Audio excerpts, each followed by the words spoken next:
আসসালামু আলাইকুম এভরিওয়ান। আশা করি সবাই ভালো আছেন। আলহামদুলিল্লাহ আমিও ভালো আছি। এই তো যে সকাল মেয়েকে স্কুল থেকে নিয়ে আসলাম মার্জিয়াকে। পরে মার্জিয়াকে একটা পরোটা বানায় দিছি। মার্জিয়া বলতেছে যে আজকে পরোটা খাবে। আসার সময় এই যে হোটেল থেকে ওকে ভাজি এনে দিছি আর বাসায় এসে পরোটাটা বানায় দিছি। তারপর তোমাদের ভাইয়াকে একটা ডিম পোস্ট করে দিলাম। পরে ফ্রিজে দেখি যে আব্বা কালকে পরোটা প্যাকেট আনছে, আমার আর খেয়াল ছিল না, পরে আবার সেটাই ভাজা দিছি। তো এখন এই যে পরোটা আর ডিম ভাজা দিয়ে সে খেয়ে তারপর দোকানে চলে যাবে।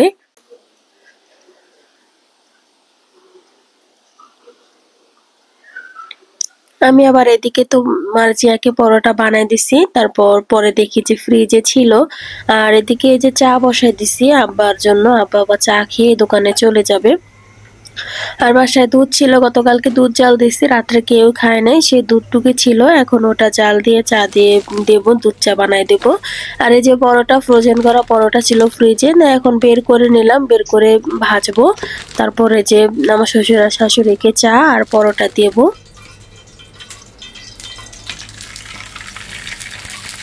আর এই ফ্রোজেন করা পরোটা আমার মেয়েরা অনেক পছন্দ করে, আমাদের কাছেও ভালো লাগে খেতে, কেমন যেন একটা আলাদা টেস্ট লাগে, ভালোই লাগে খেতে। পরে এই যে পরোটাগুলো ভাজা হলো, চা বানানো হয়ে গেছে, এখন আমি চা দিয়ে আসবো আমার শ্বশুর আর শাশুড়িকে। তাই এদিকে মরিয়মও ঘুম থেকে উঠে গেছে, প্রতিদিন ওকে একটা ডিম সিদ্ধ করে দিই, আজকে আর ডিম সিদ্ধ করি নাই ওর জন্য, আজকে নুডলস রান্না করে দেব।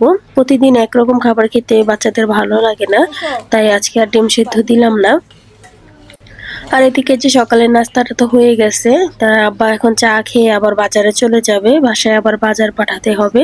তারপর আমি একটু চা নিয়েছি, চা খেলাম, তারপর তো রান্নাঘরে চলে আসলাম, এসে এখন ভাতটা বসাই দেব।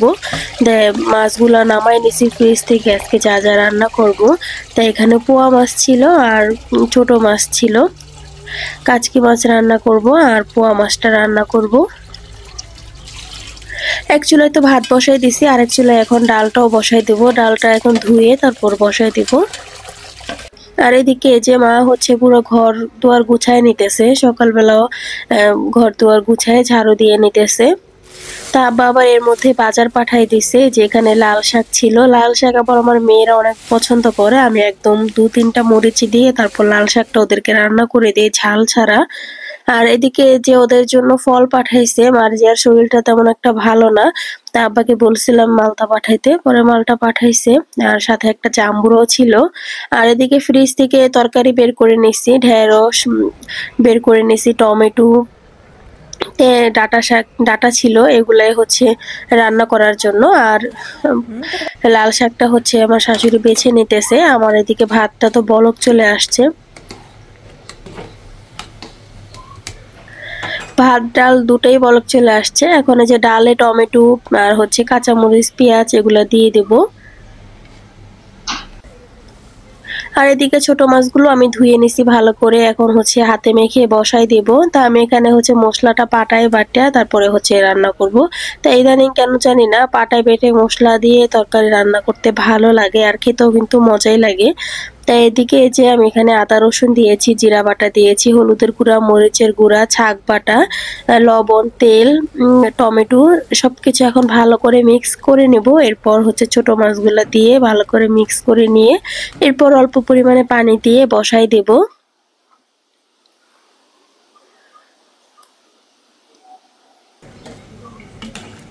এদিকে ডাল রান্নাটাও হয়ে গেছে, আমি বাগার দিয়ে নিছি রসুন দিয়ে, জিরা দিয়ে, ডালটা খুব সুন্দর হয়েছে, সাথে তো টমেটো দিয়েছিলাম, আমার কাছে টমেটো দিয়ে ডাল রান্না করলে অনেক ভালো লাগে।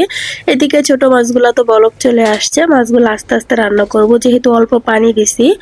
আর এখানে আমার শাশুড়ি সবকিছু কেটে কুটে দিতেছে, আমি আবার একটু পরে পোয়া মাছটা বসাই দিব, পোয়া মাছটা ডাটা দিয়ে বেগুন দিয়ে রান্না করব।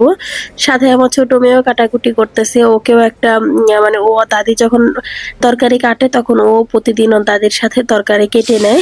এদিকে ঢেঁড়স ভাজিটা করে নিতেছি, ঢেঁড়স ভাজি করব, যেহেতু ফ্রিজে অনেকদিন ধরে ঢেঁড়সগুলা ছিল, নষ্ট হয়ে যাবে, এজন্য ভাজি করে নিতেছি। ভাজি করলে খাওয়া হয়ে যাবে, আমার মেয়েরও আবার ঢেঁড়স ভাজিটা খায়।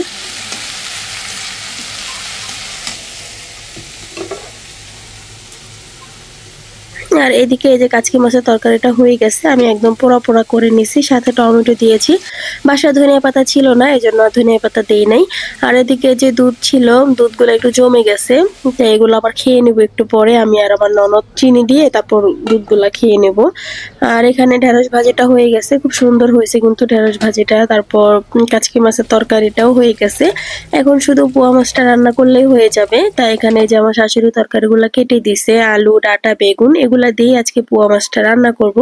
আর পোয়া মাছটা রান্না করব তো সে হাতে মেখেই রান্না করব। তো এখানে আমি আদা রসুন বাটা, জিরা বাটা, হলুদের গুঁড়া, মরিচের গুঁড়া, লবণ, তেল সবকিছু দিয়ে ভালো করে হাতে মাখায় নিছি।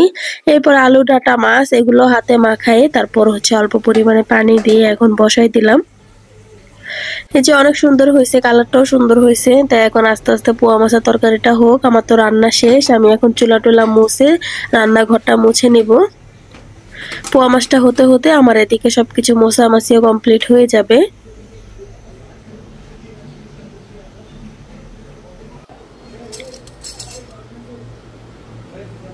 তারপরে যে সে দুধটুক যে ছিল, সেই দুধটুকু এখন এই যে চিনি দিয়ে গরম করে নিতেছি। আমি আর আমার ননদ দুজনে খেয়ে নেব। এই ছানার দুধ খেতে আমার কাছে অনেক ভালো লাগে চিনি দিয়ে, তো ওটাই খেয়ে নিছি। এরপর তোমাদের ভাইয়া চলে আসছে।